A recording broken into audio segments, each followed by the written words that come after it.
Everyone, hope you are well. Today I want to talk about the sad truth about debt and mental health.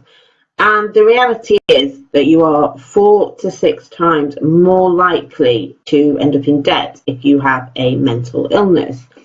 And there's lots of reasons for that. It's not like, I've said it before, mental health is like an onion. There's layer upon layer upon layer.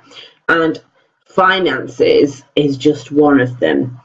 And so I'm going to talk from my own experience because that's the only thing that I can relate to. And I would love to know your experiences. But for me, like I said before, when I became depressed due to a physical illness, I went from earning a good living to suddenly having to survive on benefits, which was a massive drop, a third of what I was surviving on before, and I was very comfortable. I had lots of choices. I could, if I wanted to just go out and buy a new sofa, I could do that. I don't have that. Once you're on benefits, those choices are taken away from you. And when you're on benefits, or even if you go down to a low income, because maybe you go part-time, or maybe you're off sick, so you're on statutory sick pay, then your income drops, and so you are suddenly plunged into a position where you can't afford to do the things that you used to do. And that's really hard, actually, because you're having to let go, and not everyone's ready to do that. So what a lot of people do is they borrow money, often from high interest places. I know I used Wonga quite a few times back in the day, and the interest rates are extortionate, but when you're desperate, you don't think about that. You just think, I need that money and I need it now. What do I have to do? And you go for it. And it was all to make that transition, basically, from earning and being comfortable to having no money, but not quite knowing how to juggle it. And so I had to make choices just to survive, just to be able to pay bills and buy just the usual things. I didn't live an extravagant lifestyle, but I certainly wanted to keep a roof over my head and to pay for gas, electricity, water, TV, everything, just normal basic things that we need to survive. And I couldn't do that just out of my benefit money. So I had to often beg and borrow, and like I say, I did use Wonga. Other lending agents are available. And what I think I found is that it creates more mental health problems, even though I was already feeling depressed because I had this condition and I knew my life had changed. On top of that, I had the financial changes that were going on. That made me feel crappy about myself, to be honest, because I suddenly had to start asking parents, had to tell friends I couldn't afford to do things anymore, and that makes you feel horrible. You feel like you're a useless human being, and it's not your fault in the slightest, but you feel like it is.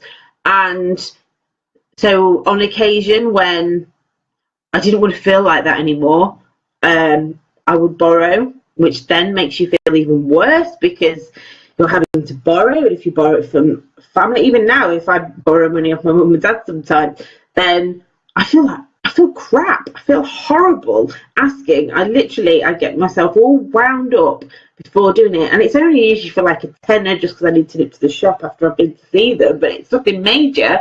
But I still get that same anxiety to do with it, and that compounds your mental health problems. I ended up feeling much worse and worse because you don't want to be. You're an adult. You want to be self-sufficient. You've worked hard. I'd been to uni, got my degree. I wanted to be really self-sufficient, and I had been self-sufficient for such a long time, and then to suddenly go back to feeling basically like a child again. And so if I didn't want to ask my parents, if it was for more than I would feel comfortable asking for, or if I just couldn't brace myself to ask them, I would go to a lending company with a very high interest rate.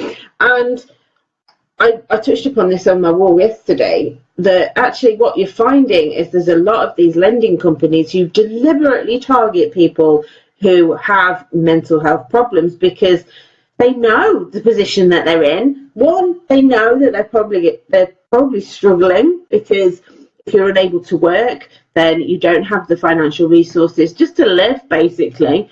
So they pretty much guarantee that they'll probably get a yes from someone wanting to borrow from them. But also those people are vulnerable. These people are already at a very low point in their life, and saying no to someone who comes and seems to be selling you such a wonderful thing, it's very hard to then turn around and say no, because that requires a lot of confidence.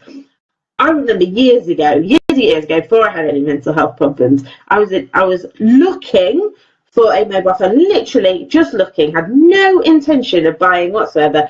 Popped into one of these shops and salesman came over and asked what I was looking for, and I was fine. I was just looking.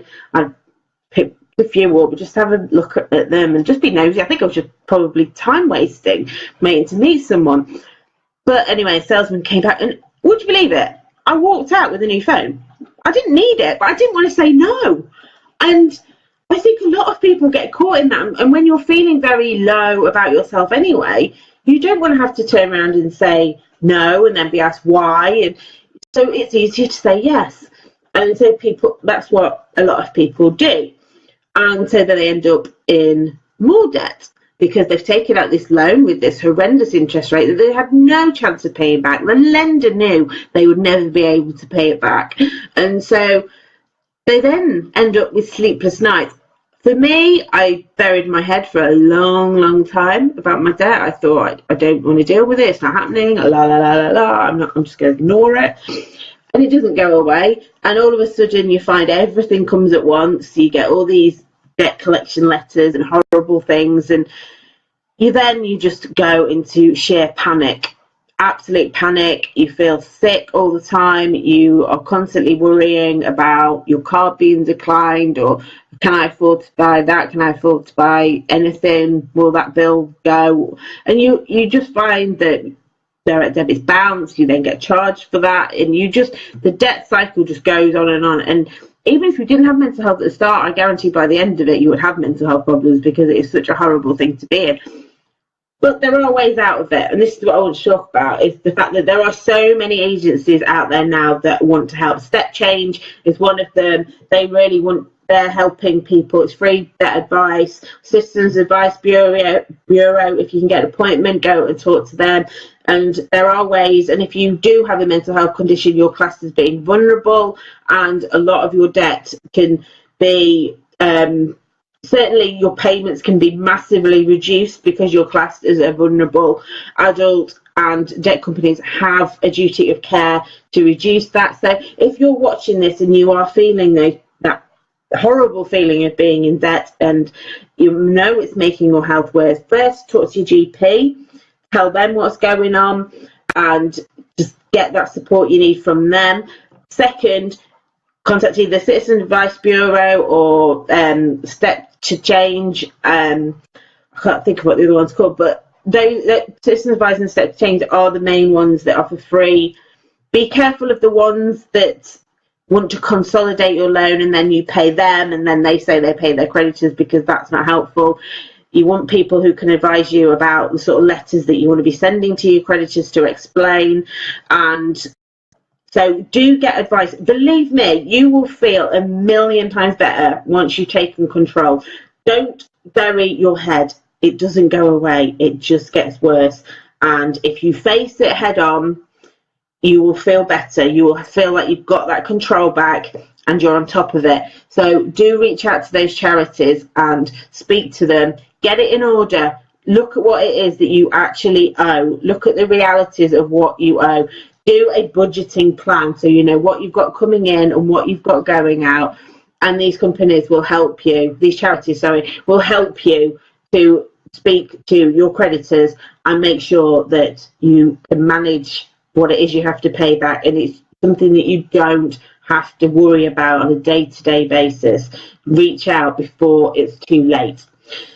I hope you found that helpful. If you are struggling with debt, please do reach out. I would love to be able to share with you anything that has helped me. I will post the link to those charities underneath the video. But take care and have a great day.